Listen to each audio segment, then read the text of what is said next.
यहाँ एक resistance level है क्योंकि प्राइस इस रेजिस्टेंस लेवल से रिजेक्ट होकर स्ट्रांगली डाउनसाइड आया है। अब देखिए, जब प्राइस इस पॉइंट से रिजेक्ट होकर ऊपर गया है तो एक स्ट्रॉन्ग ग्रीन कैंडल के साथ प्राइस ने इस रेजिस्टेंस लेवल को ब्रेक कर दिया है। अब देखिए, जो ब्रेकआउट वाली कैंडल के बाद नेक्स्ट कैंडल बनी हुई है वो एक इनसाइड बार कैंडल है, क्योंकि इस कैंडल का ओपन और हाई पूरी तरह से ब्रेकआउट वाली कैंडल के अंदर ही हुआ है और यह कैंडल एक इनडिसीजन कैंडल है। साथ ही यह कैंडल ब्रेकआउट वाली कैंडल यानी मदर कैंडल की बॉडी के 60% ऊपर ओपन और क्लोज हुई है। तो यहाँ पर हमारी सभी कंफर्मेशंस फुलफिल हो रही हैं कि यह एक रियल ब्रेकआउट है। अब हमें इस मदर कैंडल के हाई के ब्रेक होने का वेट करना है। अब देखिए, ये वाली कैंडल मदर कैंडल के हाई को ब्रेक कर रही है, तो अब हम यहाँ से बाइंग साइड का ट्रेड प्लान कर सकते हैं और उसके बाद आप देख सकते हैं कि प्राइस यहाँ से अपसाइड चला गया है। आपको भी बिल्कुल इसी तरह से प्रॉपर लॉजिक को समझकर ही अपना ट्रेड प्लान करना है, लेकिन उससे पहले आपको इन सेटअप्स को अच्छे से बैक टेस्ट करके जरूर समझ लेना है। हमारा अगला सेटअप है fair value gap trend reversal. Fair value gap एक बहुत ही एक्यूरेट ट्रेंड रिवर्सल सेटअप है, क्योंकि एफवीजी एक स्ट्रॉन्ग सप्लाई और डिमांड जोन की तरह वर्क करता है। एफवीजी यानी फेयर वैल्यू गैप ट्रेडिंग में यूज होने वाला एक पावरफुल टूल है जो मार्केट के पोटेंशियल एंट्री और एग्जिट पॉइंट्स को आइडेंटिफाई करने में हेल्प करता है। एफवीजी को समझकर आप अपने ट्रेड्स को हाई प्रोबेबिलिटी सेटअप्स पर बेस कर सकते हैं, जिससे रिस्क मैनेजमेंट और प्रॉफिट पोटेंशियल दोनों इंप्रूव होते हैं।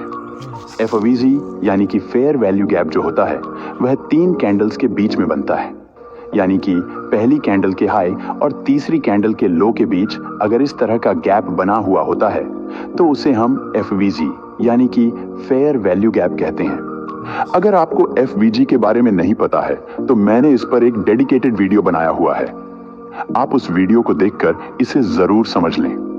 इस सेटअप में आपको फेयर वैल्यू गैप्स को यूज करने के लिए यह देखना है कि जब प्राइस अप ट्रेंड या डाउन ट्रेंड में मूव कर रहा होता है, जैसे मान लीजिए प्राइस अप ट्रेंड में इस तरह से मूव करता हुआ जा रहा है। अब जब किसी एक पॉइंट पर प्राइस को हैवी रिजेक्शन मिलता है और वह नीचे की ओर आता है और अपने पिछले हायर लो पॉइंट को ब्रेक कर देता है, तो आपको तुरंत ट्रेड में एंटर नहीं करना है। आपको इंतजार करना है जब प्राइस हायर लो को ब्रेक करने के बाद वापस एक रिट्रेस करे और किसी फेयर वैल्यू गैप पर पहुंचे। वहां पर अगर कोई इंडिसीजन कैंडल या बेरिश रिजेक्शन कैंडल बनती है तो आपको वेट करना है। जब अगली कैंडल इस कैंडल के लो के नीचे क्लोजिंग दे दे तो आप शॉर्ट पोजीशन में एंटर कर सकते हैं, क्योंकि इन कंडीशंस में प्राइस के डाउनसाइड जाने की संभावना काफी ज्यादा रहती है।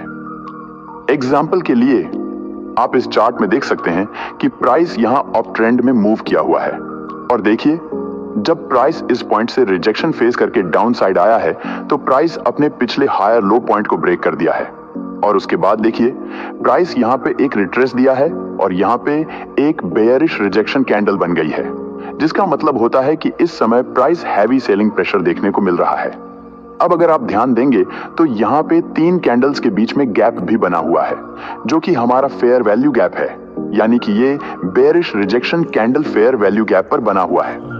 अब देखिए, जो नेक्स्ट कैंडल है इस बेयरिश रिजेक्शन कैंडल के लो के नीचे क्लोजिंग भी कर दी है, तो हम यहां से अपना सेल साइड का ट्रेड प्लान कर सकते हैं। उसके बाद देखिए प्राइस यहां से डाउन साइड चला गया है और काफी अच्छा मोमेंटम कैप्चर हुआ है। गाइस, जितने भी सेटअप्स मैंने आपको इस वीडियो में बताए हैं, ये सभी सेटअप्स सभी मार्केट में बहुत अच्छे से वर्क करते हैं। अगर आप इन्हें प्रॉपर तरीके से यूज करेंगे तो इससे आपको काफी अच्छे रिजल्ट्स देखने को मिलेंगे।